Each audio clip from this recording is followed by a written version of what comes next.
remercier Monsieur le Commissaire pour les mots et les pensées qu'il a eus envers les victimes de cet atroce attentat terroriste et évidemment m'associer à son indignation.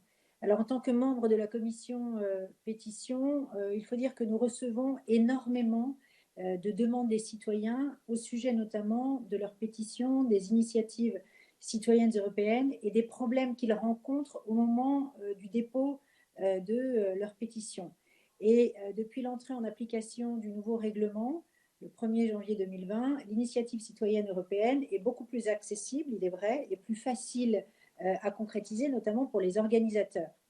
Et je pense notamment à la traduction des initiatives dans toutes les langues de l'Union européenne, à l'organisation de la semaine de l'initiative citoyenne européenne dans quelques semaines d'ailleurs.